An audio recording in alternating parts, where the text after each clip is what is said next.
Bom dia, gente! Sejam todos muito bem-vindos ao nosso culto, você que nos visita, você que já faz parte da nossa comunidade, é muito bom ter você aqui com a gente. Vim dar alguns avisos rapidinhos para vocês, então vamos lá. Primeiramente, não se esqueçam de nos acompanhar nas nossas redes sociais, porque é por lá que nós vamos estar postando todas as nossas programações e os nossos conteúdos. Nosso Instagram é @ccbetsaida, Facebook Comunidade Cristã Betsaida e o nosso YouTube Betsaida Rio Claro. Lembrando, já pare agora, dê o seu joinha nesse vídeo, se inscreva no nosso canal caso você não seja inscrito e ative o sininho de notificação para você receber toda vez que for postado um novo vídeo no canal. E também no nosso tempo de adoração, no cantinho da tela fica aparecendo um QR Code que você pode acessar e lá vai ter um formulário para você deixar caso você tenha um pedido de oração ou uma necessidade. E também tem um videozinho rápido sobre a nossa comunidade para você nos conhecer melhor e os dados da nossa conta para você fazer a transferência ou depósito do seu dízimo ou da sua oferta, tá bom? Não se esqueçam de ser fiéis e generosos. Um beijo, bom culto e Deus abençoe!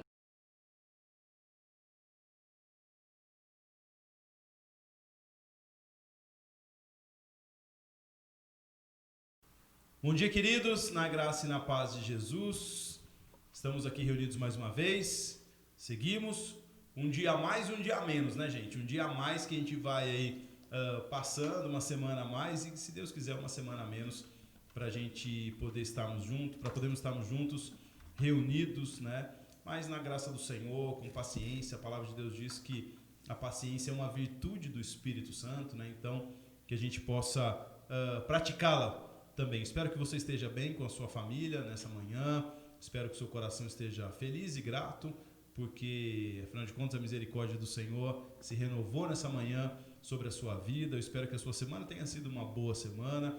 E se não foi uma boa semana, para aqueles que não tiveram uma boa semana, eu quero dizer que Deus estava com você lá. Para aqueles que tiveram uma boa semana, eu quero dizer que Deus também estava com você lá, porque Ele nos prometeu que estaria conosco todos os dias da nossa vida. E por isso eu quero ler um salmo com você, o Salmo 111. Se você quiser abrir o Salmo 111 para a gente dar início, é um salmo de louvor ao Senhor, que exalta a grandeza de Deus, que fala sobre adorarmos ao Senhor. Salmo 111. Louvai ao Senhor, eu louvarei o Senhor com todo o meu coração, na assembleia dos retos e na congregação. As obras do Senhor são grandes, buscadas por todos os que têm prazer nelas. Sua obra é honorável e gloriosa, e as suas justiças duram para sempre. Ele fez suas maravilhosas obras para serem lembradas. O Senhor é gracioso e cheio de compaixão. Ele deu alimento àqueles que o temem. Ele sempre será cuidadoso com o seu pacto. Ele mostrou ao seu povo o poder das suas obras, que ele pode lhes dar a herança dos pagãos. As obras de suas mãos são verdade e juízo. Todos os seus mandamentos são certos. Eles são firmes para sempre e sempre, e se cumprem na verdade e na retidão. Ele enviou a redenção ao seu povo. Comandou o seu pacto para sempre. Santo e venerável é o seu nome. O temor do Senhor é o princípio da sabedoria. Um bom entendimento tem todos aqueles que cumprem os seus mandamentos. Seu louvor dura para sempre. Aleluia, um texto que fala por si só, uma canção, um salmo que expressa toda essa grandeza de Deus, as suas maravilhosas obras que devem ser lembradas, como diz o texto aqui, o alimento que Ele nos provê, que Ele mostra o poder de suas obras, que as obras dele são boas, são verdadeiras, são justas, são retas. A sabedoria do Senhor, o temor do Senhor é o princípio da sabedoria. Ele vai dizer que Ele enviou a redenção ao seu povo. Que texto maravilhoso, que expressa o nosso Deus e nos convida a louvá-lo e adorar o seu nome para sempre. Quero orar com você nessa manhã, pedir que as canções, que a ministração, que a palavra do Senhor possa afetar o seu coração nessa manhã, encher a sua casa da presença de Deus, encher o seu coração, o seu espírito da bondade desse Deus maravilhoso. Vamos orar? Senhor nosso Deus, nós começamos o nosso culto aqui, Senhor, te agradecendo por essa palavra maravilhosa. Deus, te agradecemos porque o Senhor é um Deus grande e porque aqui, ó Deus, diz que o Senhor também enviou a sua redenção, e essa redenção, ó Deus, é por quem nos achegamos a Ti agora, que é o Teu Filho Jesus. Por meio dele, ó Deus, entregamos o nosso louvor, o nosso culto, Senhor, e tudo que fizemos aqui para Te adorar como expressão, ó Deus, de gratidão, louvor, devoção ao Teu santo nome, ó Pai. Obrigado porque o Senhor é um Deus tão bom, ó Pai. Obrigado porque o Senhor é um Deus tão grande, Senhor. Um Deus que revelou, ó Deus, a sua justiça em Cristo. Um Deus que revelou o Teu amor na cruz, ó Deus, por nós. Um Deus que revelou toda a grandeza, Senhor, a Tua santidade de uma forma, ó Deus, próxima de nós, que podemos acessar, que podemos experimentar, ó Deus. Pai, toma as canções diante do Senhor, que elas sejam uma expressão do nosso coração, Senhor, de louvor, de gratidão. Toma a Tua palavra nas Tuas mãos, ó Deus, que ela possa atingir o objetivo espiritual de nos edificar, de nos, ó Deus, transformar em nome de Jesus, ó Deus. Toma, ó Deus, cada parte desse culto, em qualquer parte do mundo, Senhor, que essa mensagem, essa transmissão chegar, ó Pai, para a honra e glória do Senhor. Quero abençoar, ó Deus, cada pessoa, ó Deus, que está acompanhando essa transmissão nesse momento, cada uma especificamente, cada uma que o Senhor conhece, ó Deus, exatamente pelo seu nome, pela sua história, ó Deus, que o Senhor possa abençoar nesse domingo, que os presentes dos céus, ó Pai, que as portas e as comportas abertas dos céus, ó Deus, estejam, ó Deus, sendo derramadas, Senhor, o rio e o fluxo de vida, Senhor, que flui do Teu trono para cada pessoa, ó Deus, na sua necessidade específica. Mais que isso, ó Deus, que também possamos, ó Pai, render ao Senhor honra, glória, ó Deus, obediência, Senhor, ao Senhor, Pai, em nome de Jesus. Amém. Nós vamos adorar o Senhor então nessa manhã.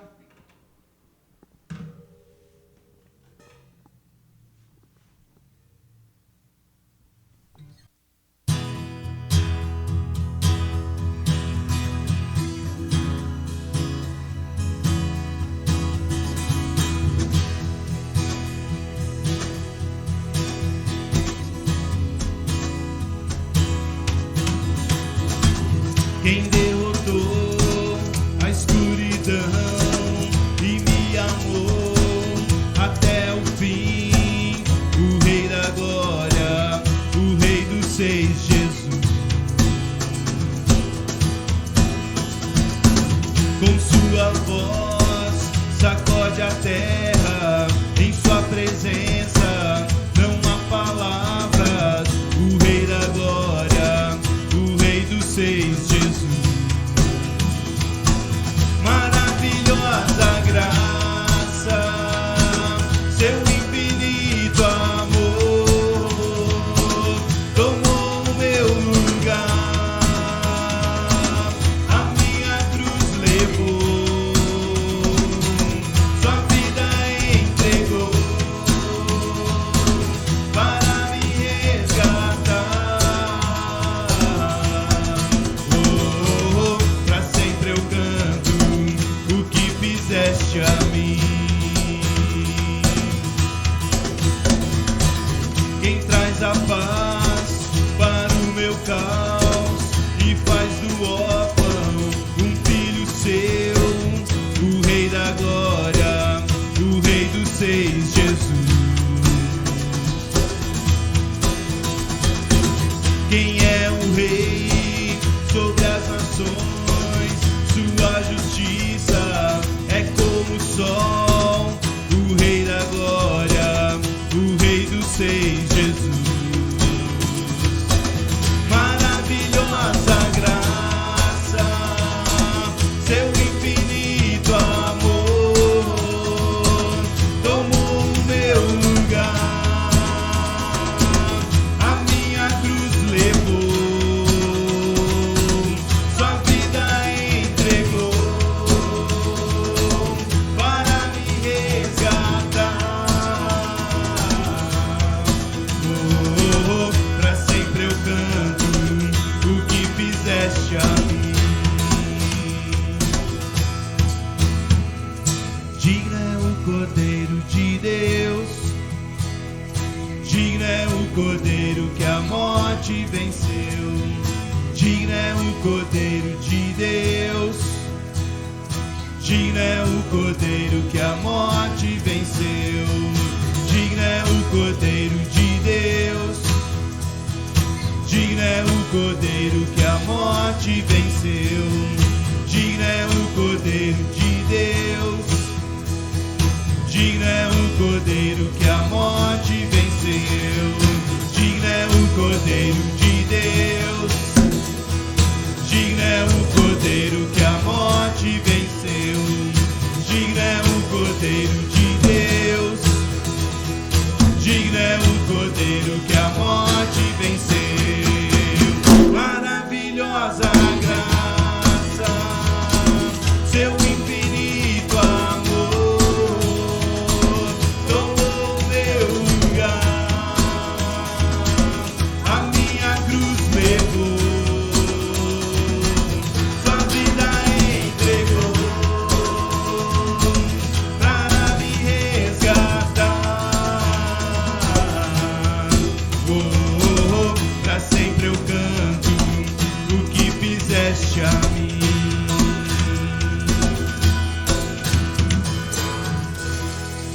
Amém.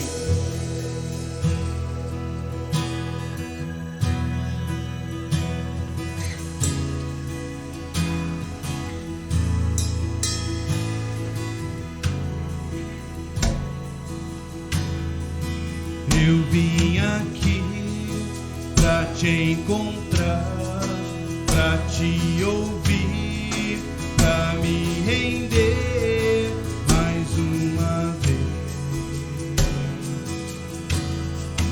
Não temerei, não vou fugir, vou aceitar o teu querer. Eis-me aqui. Tua voz aquece o meu coração, devolve a vida a razão e me faz cantar, me refaz de novo e mais uma vez, moldando o meu coração ao teu.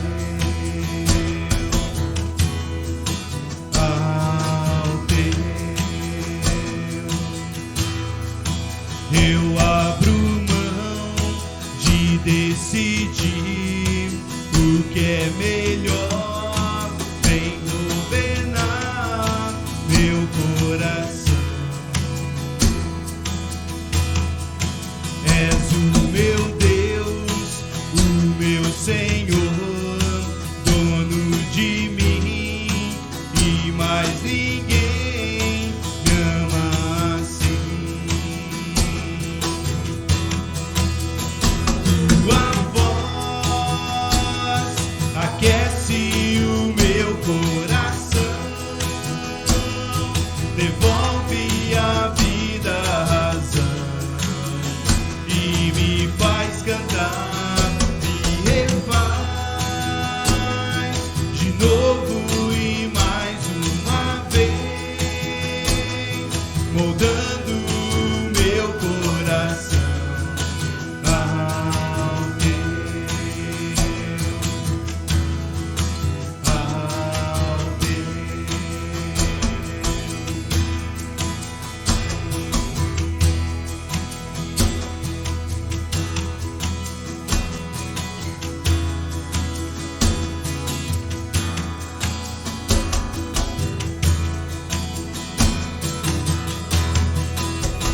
Tua voz aquece o meu coração, devolve a vida a razão e me faz cantar, me refaz de novo e mais uma vez, moldando o meu coração ao teu.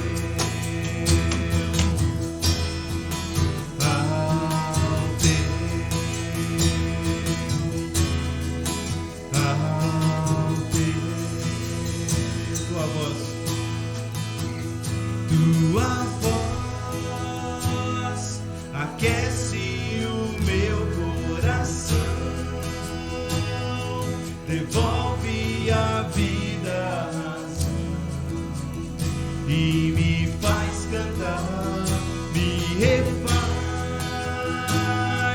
de novo e mais uma vez, moldando meu coração ao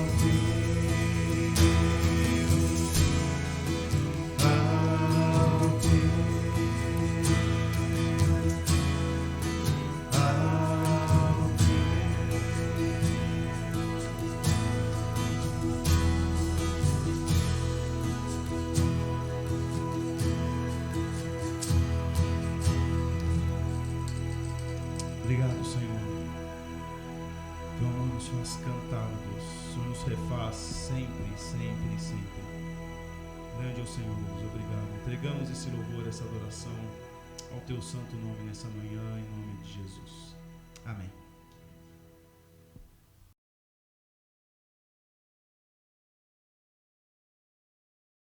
Então, depois de nós sermos ministrados aí com as canções, eu espero que elas tenham abençoado aí, alegrado a sua manhã nesse momento. Nós vamos refletir na palavra de Deus, nós vamos dar continuidade na nossa série de mensagens felizes, uma forma, de viver além desse mundo. E hoje nós chegamos na nossa mensagem 3, dando continuidade então no Sermão do Monte, mas principalmente no início ali do Sermão do Monte, no que nós chamamos, do que é chamado as bem-aventuranças. Já vimos uma introdução sobre o que significa ser abençoado, ser bem-aventurado, ser mais do que feliz, e vimos também na primeira mensagem que isso tem a ver com uma esfera de receber o reino de Deus, tem a ver com a esfera da felicidade baseada no reino de Deus. Semana passada nós vimos a primeira bem-aventurança e falamos sobre os humildes de espírito e falamos que tem a ver com a atitude, que a felicidade também repousa sobre aquelas pessoas que abrem mão do seu orgulho para poder experimentar aquilo que Deus tem para elas. E nessa manhã eu compartilho com você o que está em Mateus capítulo 5, no versículo 4, que diz: bem-aventurados os que choram, porque serão consolados. Jesus então continua os seus argumentos aqui, o seu ensino a respeito de uma vida feliz, e ele chega então, nós chegamos aqui na segunda bem-aventurança e nós vamos falar disso nessa manhã, na perspectiva daquilo que Jesus quer ensinar para a gente. Vamos lembrar, Jesus ele continua a sua desconstrução, para poder edificar, para começar a edificar sobre essa realidade de ser mais que feliz. Primeiro, ele traz aí uma forma da gente olhar mesmo para dentro, para depois a gente poder então olhar para fora, E ele continua o seu argumento de que nós precisamos ser convencidos do pecado primeiramente, daquilo que está no nosso interior, para a gente poder experimentar uma alegria plena, para a gente poder experimentar aquilo que ele chama de uma vida mais que feliz, Nós falamos que ser bem-aventurado então não é simplesmente feliz, mas mais do que feliz, E aqueles que querem encontrar uma felicidade que provém do reino são aqueles que antes de tudo lamentam de alguma forma a sua condição, Vamos lembrar que Jesus, deixa eu lembrar você disso, que eu falei na semana passada, que é importante sempre a gente não perder o contexto das coisas. Jesus colocou as bem-aventuranças numa ordem lógica, espiritualmente falando, Então, cada bem-aventurança, ela está relacionada e subsequente a uma sequência lógica que Jesus vem construindo. Então, Jesus aqui, ele continua a nos conduzir, nessa viagem para dentro de nós, a fim de que a gente possa trilhar o caminho para uma vida mais do que feliz. Isso é muito importante a gente entender, Jesus está convidando ali os seus interlocutores, as pessoas que estão ouvindo e a nós mesmos, ao receber essa notícia, a fazermos essa viagem interior, olharmos isso na perspectiva de dentro para fora. Eu já falei várias vezes aqui, talvez em algumas mensagens e também em outros estudos, do Café com Bíblia e mensagens, enfim. É importante nós percebermos que quando a gente fala do reino de Deus e dessa felicidade que a gente pode encontrar, essa vida abundante, plena que a gente pode encontrar no reino de Deus, isso é um ponto de vista diferente da esfera que o mundo tenta vender para a gente em relação à felicidade. A gente falou bastante disso. Quando o mundo ele pensa nessa perspectiva de viver uma vida feliz, né, ele pensa na perspectiva de que algo fora dele existe para suprir esse sentimento de ser feliz dentro. Então essa relação eu preciso buscar algo que está fora de mim para que isso traga um sentido interior para mim. Só que Jesus ele começa falando aqui das bem-aventuranças, do que é uma vida mais do que feliz, e ele nos convida a olhar de dentro para fora. Ou seja, não há nada fora que possa verdadeiramente nos satisfazer. Somente nessa relação, nessa viagem interna que a gente faz. Vamos lembrar, João 4:24, Jesus vai dizer para a mulher samaritana: Deus é espírito, importa que seus adoradores o adorem, o busquem em espírito. Então, essa conexão, ela é uma conexão de dentro para fora. Aquilo que é transformado em nós dentro é que faz com que experimentemos as coisas que estão fora de nós de uma maneira plena. Entender isso é fundamental. Outra coisa importante que nós já falamos aqui, a diferença básica entre as pessoas que conhecem a Deus e não conhecem a Deus, que são discípulos de Jesus e não, tem a ver com o reino em que pertencem. E ao estar num reino em que pertencem, tem a ver com a busca do que cada reino determina. Então isso é muito importante. Eu vou reforçar sempre isso, porque ele é um pano de fundo, é um contexto essencial para a gente entender as bem-aventuranças. Jesus ele falou lá em Mateus 4, olha, o reino de Deus foi aproximado de vocês. Então a mensagem do reino que ele está trazendo, essa nova abordagem do reino que ele está trazendo, ela tem a ver com essa mudança de dentro para fora. E Jesus ele continua essa viagem aqui no versículo 4. No versículo 3 ele disse, olha, os humildes de espírito, os pobres de espírito, aqueles que reconhecem quem são e que não tem nada verdadeiramente de bom que os faça orgulhar e por isso rendem a sua vida, entregam a sua vida, submetem a sua vida a Deus, esse reino, e eles recebem o reino dos céus. E Jesus então, ou seja, é um olhar para dentro. Eu não consigo ver o tamanho da minha soberba, do meu orgulho, da minha autossuficiência olhando para fora. Eu tenho que olhar para dentro.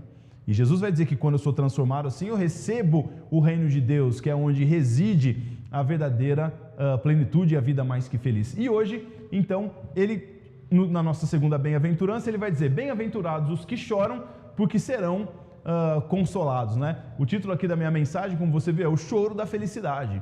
Ou seja, é o choro que leva, né, ao caminho de experimentarmos essa vida mais que feliz. E é interessante Jesus falar isso, porque quando a gente pensa nessa questão do choro, a gente pensa numa perspectiva simplesmente atrelada, né, a uma coisa ruim, né, a uma coisa negativa. E nós vamos ver que parte disso tem a ver com essa tristeza pelo reconhecimento de quem somos, mas que nos conduz a sermos consolados, que é o que o texto vai dizer. Por isso é o choro da felicidade. A felicidade repousa nesse consolo que nós vamos receber. E é isso que eu quero compartilhar com você hoje. O que Jesus, então, ele quer dizer com chorar aqui? Nós vamos entender isso. Isso não significa o choro de tristeza, ou o choro por alguma coisa que aconteceu, ou ligado a um sentimento que foi afetado, alguma coisa assim. Não é nessa perspectiva que Jesus está falando, tá? Chorar aqui tem a ver com um elemento espiritual. Tem a ver com algo que necessariamente resulta do fato de ser alguém humilde de espírito. Ok? Ela é uma consequência, um efeito de eu ser humilde de espírito. Por isso que eu disse, Jesus ele vai construindo de forma espiritualmente lógica as bem-aventuranças. Se eu sou humilde de espírito, se eu reconheço em mim que eu preciso derrubar o meu orgulho para receber o reino dos céus, como consequência de perceber quem eu sou, eu lamento a minha condição. Quando eu contemplo Deus, quando eu olho para Deus, quando eu olho para a sua santidade, e em seguida eu olho e contemplo a vida que se espera que eu viva, então é que eu realmente vejo a mim mesmo, e eu vejo o quão a parte de Deus desamparado e sem esperança eu posso ser.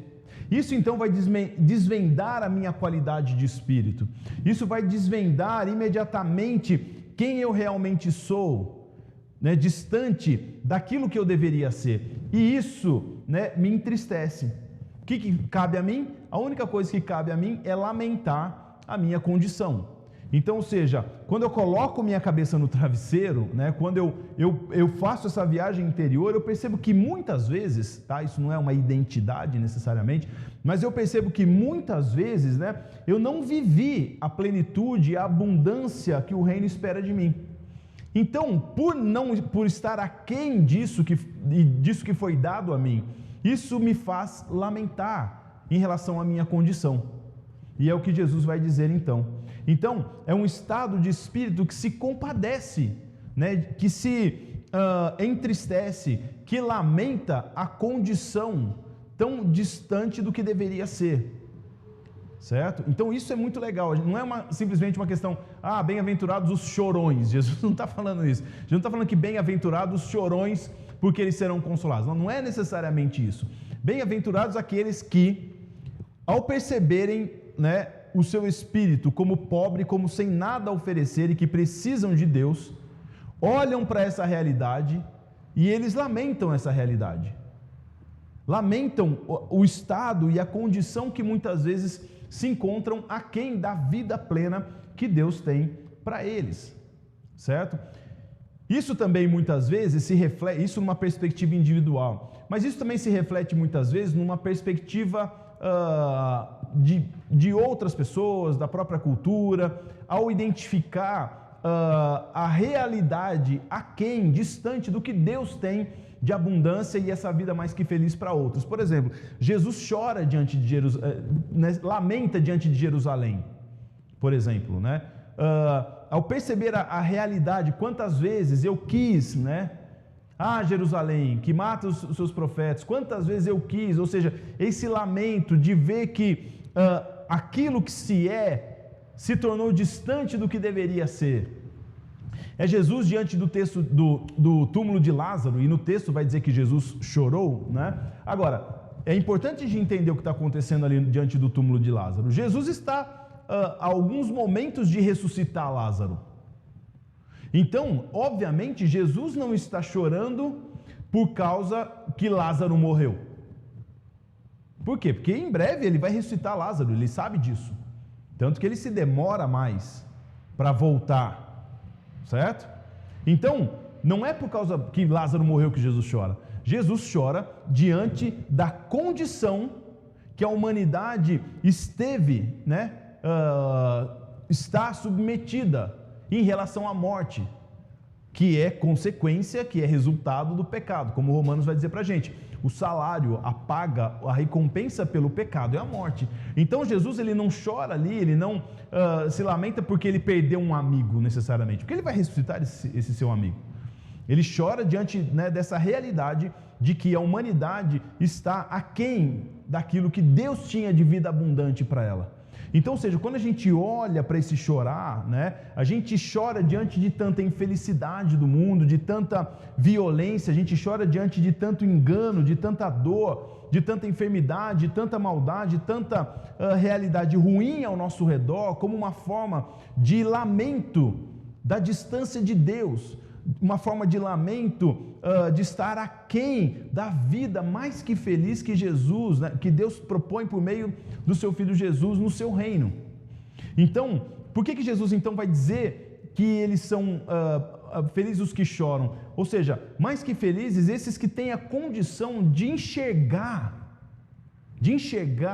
a ausência dessa plenitude, dessa abundância que Deus propõe para a gente. Bem-aventurados, mais que felizes, aqueles que conseguem observar, conseguem identificar o quão aquém estão da obra que Deus tem ofertada para a humanidade, para si mesmo. Então, quando Jesus fala aqui desse chorar, é um chorar espiritual, tem a ver com essa condição que nós nos colocamos muitas vezes, certo? Aquém da vida abundante que Deus tem para a gente. Ou seja, vamos pegar lá de humildes em espírito para hoje, né? A gente olha e percebe que as nossas obras, que nada que a gente considera importante, não pode fazer nada para nos aproximar de Deus. Então nós precisamos, colocar o nosso orgulho abaixo. Jesus vai dizer: bem-aventurados os pobres em espírito, aqueles que não se consideram ricos para oferecer alguma coisa para Deus. Por quê? Porque eles vão ganhar o reino de graça. Então eles são felizes, porque a felicidade repousa no reino de Deus. E depois de identificarem e receberem esse reino, entenderem que a felicidade repousa nesse reino, felizes são os que, aquelas vezes que se veem aquém do que deveriam ser, aquém da vida proposta, percebem quem realmente são, a grandeza de Deus e lamentam por isso. Por quê? Eles são felizes? Porque eles serão consolados. Então, por que somos felizes ao chorar? Por que Jesus relaciona que mais que felizes são os que choram? Porque, na verdade, eles serão consolados. Então, o que Jesus quer mostrar para a gente aqui? O homem que percebe a sua condição... e deixa eu fazer um parênteses aqui. Isso pode parecer um tanto quanto distante ou um tanto quanto irrelevante, mas quando a gente pensa na forma, na mentalidade que o mundo interpreta as coisas, isso faz total sentido. Porque a dinâmica de pensamento do mundo é a dinâmica da autossuficiência, é a dinâmica da autopromoção, é a dinâmica de confiar em si mesmo para todas as coisas. Falamos disso semana passada, não vou perder tempo nisso aqui, gastar tempo nisso aqui. É a dinâmica da autossuficiência de que, de alguma forma, as nossas boas obras podem fazer algo perante Deus. Tá? E se você, um parênteses, para a gente fazer uma propaganda aqui, um merchan, você deve assistir os estudos de Romanos às quartas-feiras para você aprofundar nisso que eu estou falando. Fecha parênteses, merchan feito. A dinâmica de pensamento do mundo é a da autossuficiência, da autoconfiança. Então nós levamos isso para a vida espiritual e nós entendemos que a vida espiritual ela passa por demonstrar força, autoconfiança, autopromoção, autossuficiência e tudo mais. Certo? Então, quando a gente olha para uma realidade como essa, parece que não faz muito sentido a gente dizer assim: Jesus fala, mais que felizes os que choram porque serão consolados. Parece que isso destoa da realidade, mas não destoa, porque depois de ser esvaziado como alguém que compreende que não tem nada a oferecer, ainda assim, somente nesse vazio que é preenchido por Deus, todas as vezes que nessa vida que vai sendo levada e tudo mais, você se vê distante da realidade que Deus tinha para você, você se lamenta, você lamenta a sua condição, você lamenta que ainda algumas vezes, essa realidade, ela te assola, ela te assombra, ela vem como uma prova para você, vem te desafiar, e você lamenta essa condição. E aí Jesus vai dizer, por que essas pessoas são felizes? Porque a pessoa que percebe a sua condição, lamenta-se e chora pelo seu estado e por essa condição pecaminosa, essa condição que faz você muitas vezes perder as batalhas espirituais e tudo mais, é aquela pessoa que haverá de se arrepender, é aquela pessoa que será conduzida de fato ao arrependimento. E sendo conduzido ao arrependimento, essa pessoa é conduzida pelo Espírito Santo aos pés de Jesus, e por isso que ela é consolada, que a gente pode chamar aqui, por isso que ela é feliz. Felizes os que percebem que estão aquém daquilo, da vida que Deus poderia dar para elas. Por quê? Ao perceber isso, serão conduzidas aos pés de Jesus e serão verdadeiramente consoladas, ou seja, serão supridas nessa condição. Elas, ao chegar aos pés de Jesus sem o orgulho, sem a soberba, sem entender que pode fazer algo para mover o coração de Deus, elas recebem o reino. E ao receber o reino, mesmo assim, ao olharem para a sua condição, essa vida que muitas vezes é aquém do que Deus quer, elas são conduzidas em arrependimento por essa vida. Não pelo que fazem, mas pelo que são. E vão aos pés de Jesus, e aos pés de Jesus são perdoadas, são consoladas, recebem a vida de Cristo, a justiça de Deus por meio do seu Filho.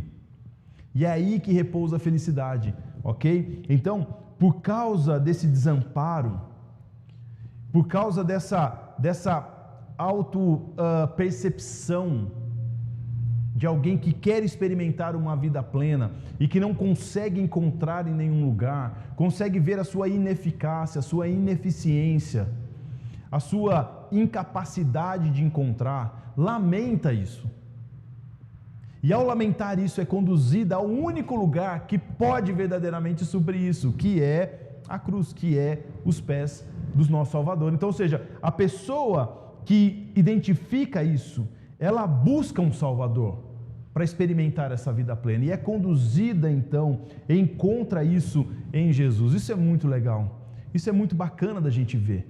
Irmãos, nós precisamos entender o que Jesus e o que o Evangelho diz. Não existe salvação sem condenação, não existe edificação sem desconstrução, não existe plenitude sem esvaziamento. Essa ideia triunfalista que o cristão tem demonstrado, ela não condiz com aquilo que o reino de Deus diz. Jesus vai dizer que a forma de entrar no reino, ela é diferente de como o mundo interpreta a vida. A forma de receber o reino é a forma que o rei do reino expressa, que está dita lá em Filipenses capítulo 2, versículos 5 a 11. Tende em vós a mesma atitude de Cristo Jesus, que mesmo sendo Deus e vivendo numa esfera perfeita de plenitude e santidade, abriu mão do seu ambiente perfeito, do seu ambiente celestial, e veio se tornar um de nós, e ser obediente até a morte e morte de cruz, mas Deus o honrou por não ter pecado, e deu a ele o nome acima de todo nome, para que, por meio desse nome, todo joelho se prostre, toda língua confesse que ele é o Senhor. Então, ou seja, a forma de entrar no reino é a atitude de Cristo Jesus, que é a forma de se colocar num lugar onde pode receber o reino, e esse lugar é o esvaziamento, esse lugar é você compreender o seu tamanho perante Deus, é reconhecer o seu pecado, para que então a graça de Deus possa suprir você, possa consolar você. Os arrogantes, os orgulhosos não herdarão o reino dos céus, é o que a Bíblia diz para a gente. Deus resiste ao soberbo. Deus resiste ao soberbo, ao orgulhoso. Deus diz: eu não quero falar com você. Humilhar-vos sobre a poderosa mão de Deus, e Deus virá sobre você. A Bíblia diz: a soberba precede a ruína. Então, ou seja, a Bíblia, o Evangelho, vamos lembrar que tudo converge em Cristo, o Antigo Testamento, o Novo, as histórias, as profecias, tudo, e a nossa vida hoje toda deve convergir na pessoa de Cristo, e a pessoa de Cristo é a personificação do homem perfeito, e o homem perfeito, ele vem por meio de uma atitude de esvaziamento. Por isso que é feliz a pessoa que é pobre em espírito, que se esvazia de si, porque Deus o enche. Deus o enche. E a atitude também dessa pessoa que se esvazia imediatamente é reconhecer e lamentar a sua condição, e aí também ela é consolada. Então nós precisamos entender que o triunfalismo do reino, ele está em Jesus, ele não está em nós. O que nos cabe é chegar diante de Deus de mãos vazias, lamentar a nossa condição. Não tem como a gente chegar diante de Deus como se a gente tivesse um currículo.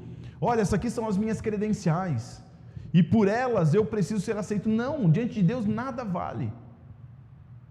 Então Jesus vai dizer, eles são felizes, por quê? Porque quando reconhecem e lamentam, são conduzidos ao arrependimento, e ao serem conduzidos ao arrependimento, são consolados, encontram a verdadeira plenitude, uma vida mais que feliz. Então, quando a gente percebe isso, o Evangelho de Cristo nos atinge. O que é fé? Fé é uma atitude de chegar diante de Deus de mãos vazias, porque a fé não é uma coisa que você não vê, mas crê. Então, se você não vê, você não tem nada, você está com as suas mãos vazias. Fé é a atitude de alguém que chega diante de Deus de mãos vazias, e isso é muito importante. É isso que Jesus está dizendo. Se você lamenta a sua condição, se você esvazia-se e lamenta pela sua condição, Deus virá sobre você, e Ele vai encher você, E ele vai mostrar para você qual é o consolo, que é a própria pessoa de Jesus e a sua obra na cruz. Então, quando nós choramos e lamentamos nossa condição, por meio do Espírito, nós percebemos, preste atenção nisso, que Cristo pagou pelos nossos pecados na cruz. Quando nós choramos e lamentamos, nós percebemos que Jesus pagou a nossa dívida na cruz. É o termo redentor. Redentor é um termo do Antigo Testamento.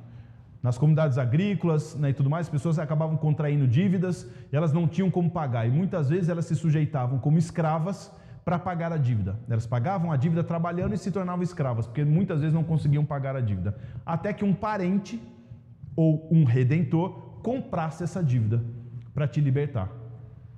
Esse termo é usado então do Antigo Testamento.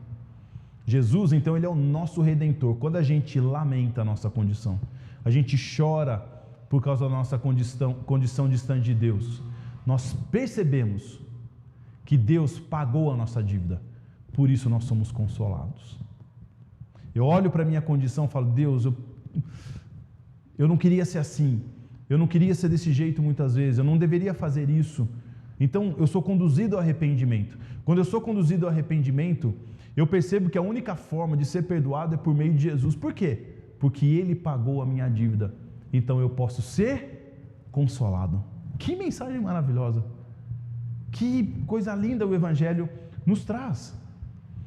Então, não há como a gente ser feliz sem ser livre, sem ter segurança, sem ter esperança. Não há como a gente ser verdadeiramente feliz se a gente é escravo. Não há verdadeiramente uma forma de experimentar essa vida mais que feliz na condição de pecador. É isso que Jesus está dizendo.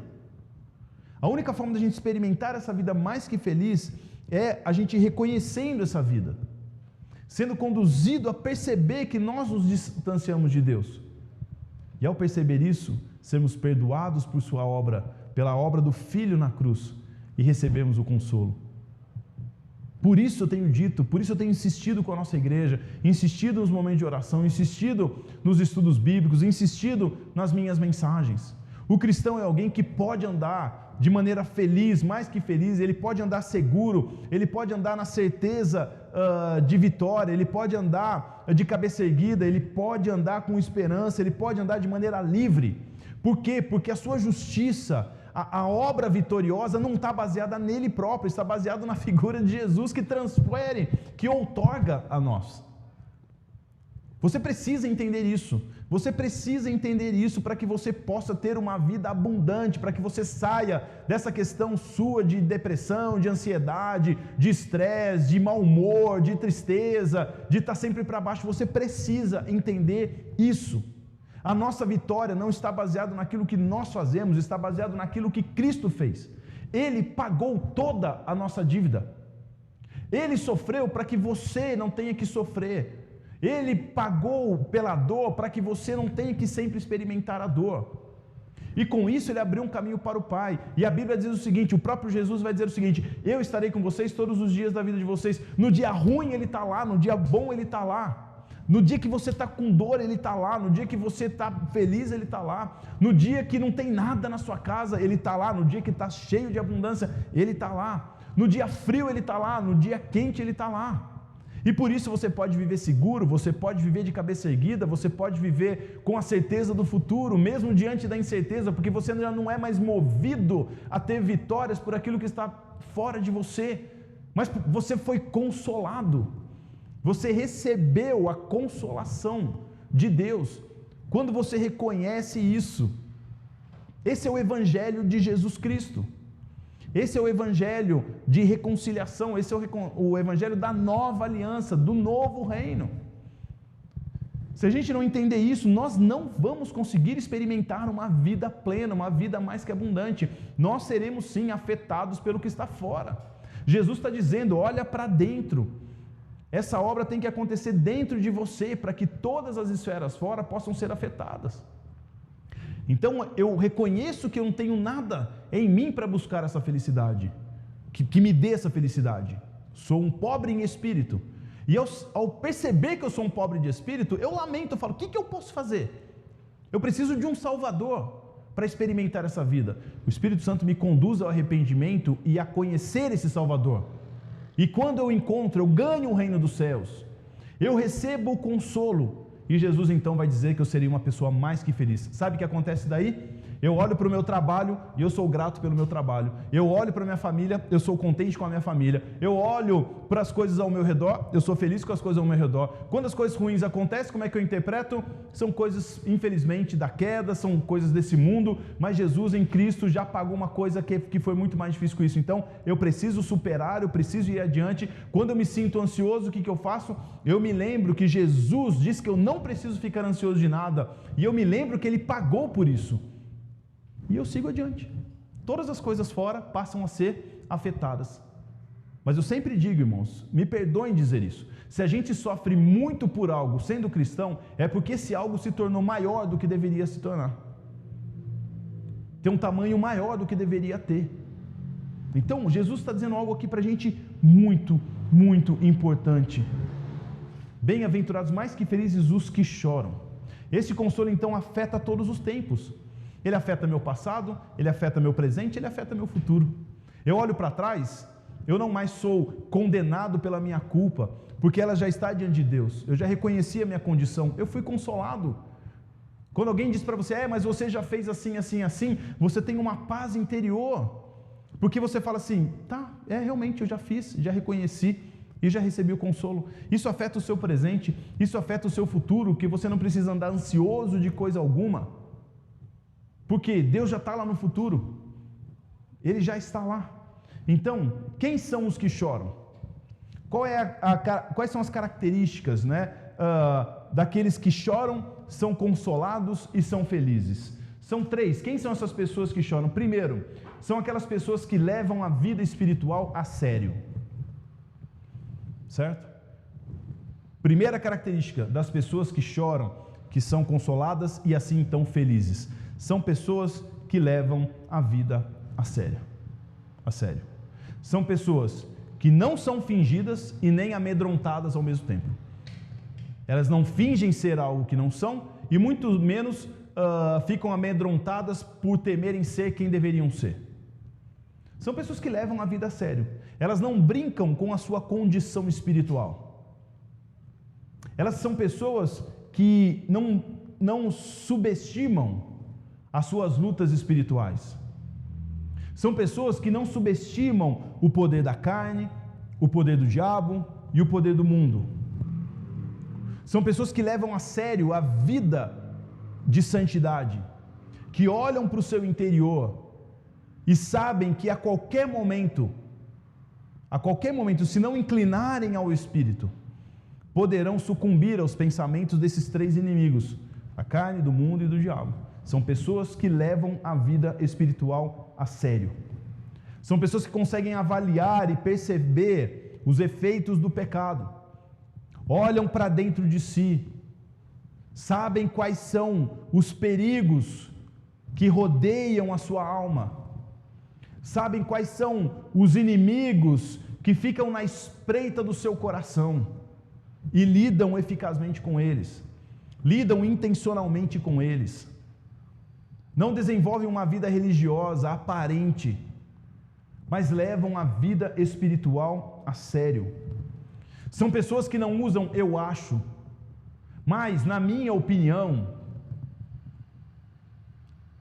A nossa opinião não importa. O que importa é o que a palavra de Deus nos diz.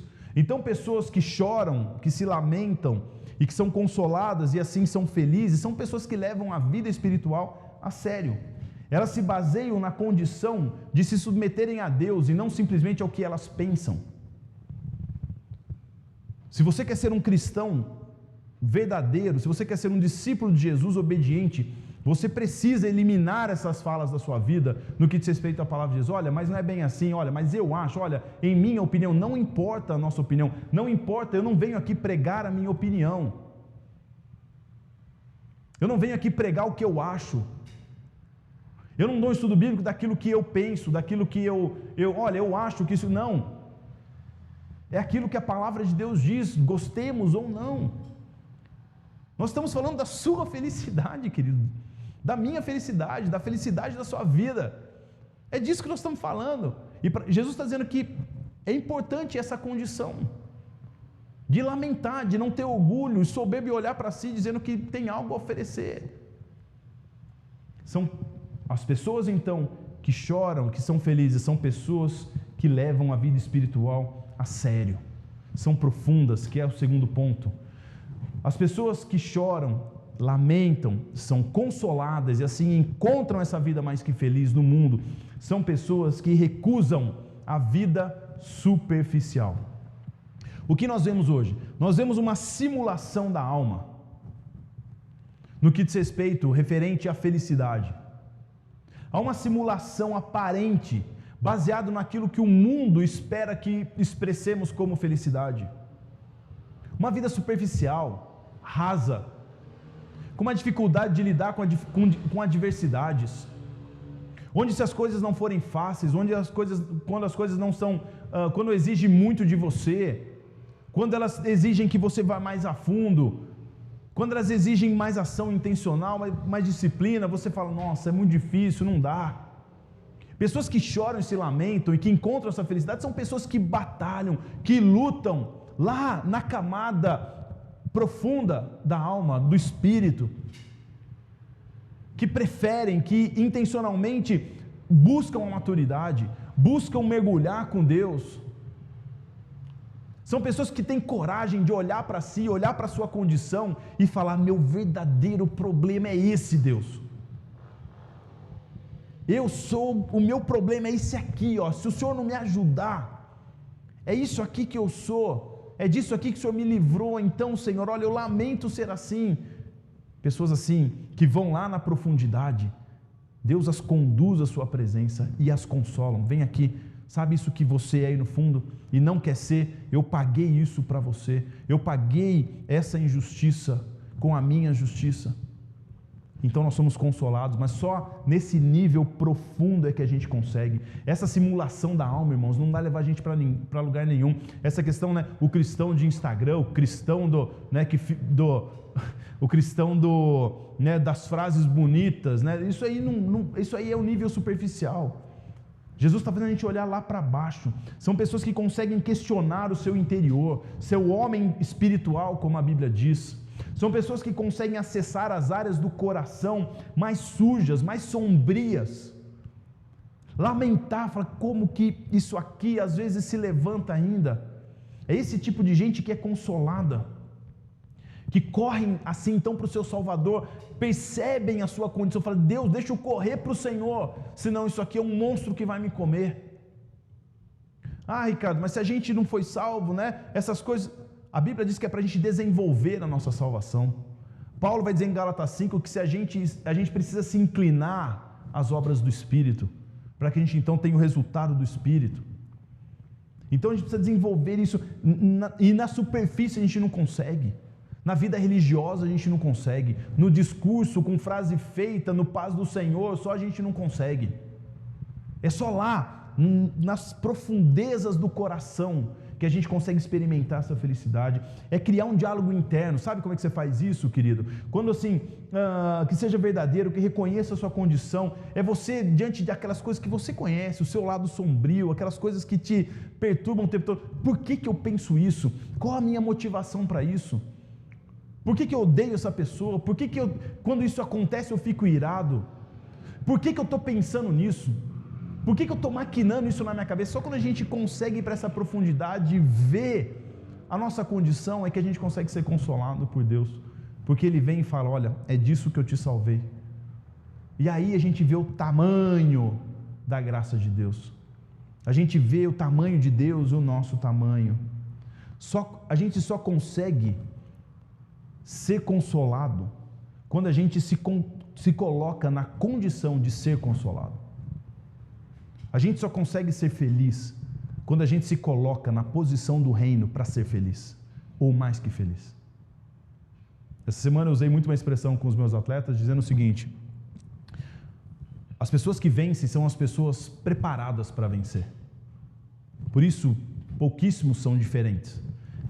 Eu podia usar essa mesma analogia. As pessoas que experimentam essa vida mais que feliz são as pessoas preparadas pelo Espírito de Deus na sua profundidade para serem pessoas mais que felizes. E por último, quem são essas pessoas que choram? São as pessoas que desfrutam de uma alegria solene e santa e de uma felicidade verdadeira. A gente vive num mundo onde a alegria é mentirosa, onde as expressões são fakes, elas são maquiadas, elas são aparentes. Mas aquilo que Jesus tem para a gente, né, é grande, é maior, é mais que feliz. A autopromoção do mundo nos engana, mas a vida profunda que Jesus propõe para a gente, essa, né, que mostra o homem que lamenta a sua condição, não um homem triste, não tem nada a ver com triste, já falei isso no começo, é um homem feliz, ele lamenta a sua condição, ele chora diante de Deus, mas após isso ele recebe o consolo que o faz perceber essa alegria solene, santa diante de Deus. Ele é feliz porque ele sabe que ele não está experimentando uma vida falsa. Ele experimenta uma felicidade que é verdadeira. Quando as pessoas dizem para ele assim, olha, você fez isso no seu interior, quando isso é uma verdade, ele sabe que isso é uma verdade, e ele chega diante de Deus e fala, Senhor, verdade, hoje eu fui assim, eu lamento ter sido assim hoje. E Deus o consola, e ele pode erguer a sua cabeça e viver com segurança de novo. Quando é mentira as acusações, esse homem, ele chega diante de Deus e fala, Senhor, eu tenho sido acusado injustamente, e ele recebe o consolo do Senhor, e ele vive uma vida feliz de verdade. Então, é uma alegria que não é condicionada ao vitimismo, né? É uma vida não condicionada ao vitimismo, e muito menos, né, condicionada à autopromoção, que é o que a nossa sociedade faz. Ou a culpa é do outro, ou tudo sou eu, o que importa é a sua felicidade. Ou se eu não sou feliz é porque alguém está me afetando nisso. Então, é um homem que desfruta dessa verdadeira alegria. É nessa condição que podemos ser transformados de verdade. Recebemos aquilo que Deus tem para nós. Muito mais que felizes os que choram, porque eles serão consolados. Somos livres, você é livre. Você não precisa da autopromoção do mundo, você não precisa ser vítima de nada, viver uma falsa humildade, um vitimismo excessivo. Você não precisa, você é livre, você foi consolado. Se o Espírito Santo te atingiu, você foi consolado. Se você se submeteu à poderosa mão de Deus, Ele no devido tempo te exaltará. Não como o mundo acha que deve ser a exaltação, no ponto de vista de Deus. Bem-aventurados, mais que felizes, os que choram, porque serão consolados. Deus te abençoe. Vamos orar nesse momento? Senhor nosso Deus, que mensagem maravilhosa, Senhor. Nessa manhã eu quero orar, ó Deus, pedindo que o Senhor revele a nós, para o nosso interior, para o nosso coração. Tua palavra diz que o Espírito Santo é aquele que nos convence da justiça, do juízo, do pecado. Então eu quero orar nessa manhã, ó Pai, que a gente tenha coragem. Quero orar e ministrar coragem para o Teu povo, para cada pessoa que está assistindo essa transmissão, Senhor. Coragem para fazer essa viagem interna, perceber quem eram, perceber quem são, e isso os conduzir ao arrependimento e correrem para o Salvador que é Jesus, perceberem o tamanho da obra da cruz, perceber o tamanho da obra da salvação, e assim serem pessoas que são consoladas, experimentam uma vida plena, abundante, mais que feliz. Mas porventura, ó Deus, o choro que muitos estão experimentando nessa manhã, seja um choro de tristeza, de frustração, de lamento por outras realidades, Pai, também consola, Senhor. Ajuda, restaura. Se alguém tem vivido dias tristes, se alguém tem vivido dias lamentáveis, se alguém tem vivido dias de derrota, Senhor, Espírito Santo, vem sobre cada um agora com aquele consolo do Teu Espírito mesmo, com aquele conforto, com aquela força que levanta, Senhor. Aquela força, Deus, que vivifica, que levanta, Deus, que fortalece os joelhos para caminhar, Senhor. Tua palavra diz que os que esperam no Senhor renovam as suas forças. Se nessa manhã o choro de muitos, ó Deus, é um choro de tristeza, de frustração, de culpa, Senhor, vem ser essa força que renova, mas também nos conduz para essa vida que não é superficial, essa vida que não é de qualquer jeito, ela é séria, ela é santa, ela é profunda, ela é verdadeiramente feliz. Nos conduz para essa vida, Senhor. Conduz cada um dos meus irmãos para essa vida. Abençoa cada casa agora, Senhor. Entra em cada lar. É difícil estarmos separados, Deus, mas nós cremos que a Tua palavra, naquilo que a Tua palavra diz, que a fé vem pelo ouvir e ouvir a palavra de Deus. Isso não está condicionado a um lugar, a uma estrutura. Isso é uma obra do coração, Senhor. Então, apesar de distantes, eu sei que o Senhor está agindo e eu peço que o Senhor continue agindo essa semana, abençoando cada pessoa ao longo da sua semana. Pai, que as pessoas experimentem essa semana uma vida abundante e mais que feliz, para a honra e glória do Senhor Jesus. Amém, amém. Querido, Deus te abençoe, uma semana maravilhosa para você, que você experimente essa vida abundante, que você experimente essa vida plena, que você experimente essa vida mais que feliz na graça e na paz de Jesus. Fique atento às nossas programações. Se você ainda não nos segue aqui no nosso canal, clica aí, clica no gostei aqui, que é importante para a gente, tá bom? Se inscreva, ative o sininho aí para você ficar por dentro daquilo que a gente tem feito. Deus te abençoe na graça e na paz de Jesus.